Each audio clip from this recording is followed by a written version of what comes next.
quand j'étais au primaire, avant que j'aille mon diagnostic, tout mon primaire à Saint-Jean, à l'école La Prévidence, jusqu'en, je pense, quatrième année. Ça a duré tout le temps. À la polyvalente, souvent, il y a des gens qui faisaient répandre des rumeurs sur moi. Puis je me faisais écœurer par rapport je me faisais traiter de mongole, je me faisais traiter d'attardé. L'intimidation, je dirais comme beaucoup de personnes, à l'école, j'ai été victime d'intimidation, oui. Pour faire une histoire courte, j'ai été victime d'intimidation à l'école primaire et au secondaire. Fait que j'aimais pas trop aller à l'école, fait que je suis lâchée à l'âge de 16 ans à cause de ça. Fait que je suis retournée plus tard à Relance, puis à Relance pour les adultes, fait que j'aimais ça, fait que je me faisais pas intimider, puis au cégep non plus. Comme pas mal de monde à l'école, puis dans les autobus, mais au secondaire, c'était surtout au début du secondaire, puis au primaire, à la fin du primaire, là.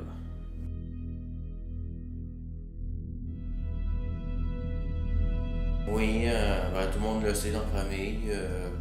Tous les intervenants aussi le savent. Tout le monde le sait.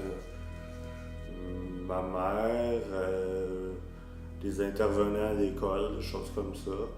Mais c'est pas toujours évident de pouvoir réagir à ça. On avait parlé un peu au professeur, mais pas beaucoup, parce que j'avais peur, parce que les élèves, ils me disaient, si t'en parles, tu vois ce qu'on va te faire. Je pense que j'en ai parlé à des enseignants, à des intervenants. Mais je pense pas que j'en ai parlé à mes amis. Souvent, quand je me sentais intimidé par du monde, des fois, j'allais voir certains de mes profs.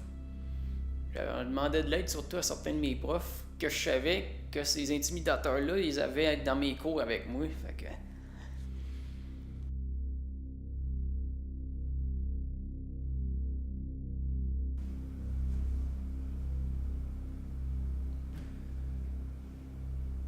Je m'en souviens pas. Quand j'en parlais, les professeurs ils intervenaient pas beaucoup. Parce qu'à l'époque, l'intimidation, c'était pas très connu, ou soit que les gens ils en parlaient moins. Elle essayé de me porter conseil, je me souviens plus ce qu'elle m'a dit, ça fait longtemps, là, mais elle m'avait dit, là, regarde là, laisse-toi pas faire, là, regarde là, au pire porte plainte, quelque chose comme ça. Là. Ma discussion, je sais pas exactement. Ça fait très longtemps, ça fait pas mal longtemps, je me souviens pas de tout exactement. Mais en parler, j'avais pas de problème. C'est juste que j'avais l'impression à un moment donné que ça donnait pas grand-chose. Je m'en rappelle pas. Je m'en rappelle pas plus détaillé, mais vraiment juste de ce côté-là, je m'en rappelle pas pantoute.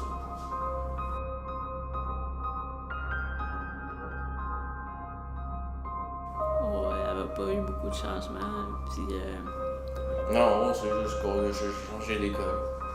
Parce que c'est pas juste je me suis fait intimider, j'en ai parlé aux gens, puis là je me suis senti meilleur. C'est pas comme ça que ça s'est passé pour moi. Mais qu'est-ce qui s'est passé? J'en ai donné moi aussi. Sur les deux qui m'écœuraient dans ce cours-là, il y en a un que j'ai jamais revu, puis l'autre, il était correct après ça avec moi, fait que... Non, ça n'a pas vraiment changé. Je dirais que qu'est-ce qui a aidé, c'est tout simplement que les gens ont vieilli. Puis c'est vraiment vers la fin du secondaire, là, quand je suis dans les environs du bal de finissant, que là, j'ai remarqué que j'avais des personnes qui m'appréciaient quand même. Avant ça, j'avais toujours l'impression que j'étais tout simplement moins que rien, tout simplement être seul au monde.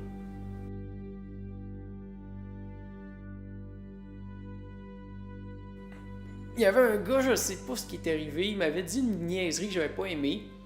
Puis par coup de réflexe de même, j'ai sacré un coup de poing en face, carrément. Mais après ça, je pense qu'il y a eu un interrogatoire avec le prof. Puis à la fin de l'année, je pense on était rendus des amis, quasiment. J'essayais tout simplement ignorer. Je me suis formé un peu une carapace, si on veut. J'essayais d'imiter les jeunes qui marchaient, mais c'était pas évident quand on a de la difficulté avec notre équilibre. C'est parce qu'à l'école, il y avait la tolérance zéro. Qui fait que si tu te vois comme en train d'intimider, t'es immédiatement puni. Il n'y a pas de compromis, il n'y a pas d'accord, il y a juste une intervention, une interruption. Et juste, voilà, fini, là vous êtes plus supposé de vous battre. Mais c'est pas comme ça que ça marche, l'intimidation. L'intimidation, c'est quelqu'un qui vient à une victime puis qui revient à chaque fois parce que c'est une habitude. C'est pas comme ça qu'on arrête l'intimidation.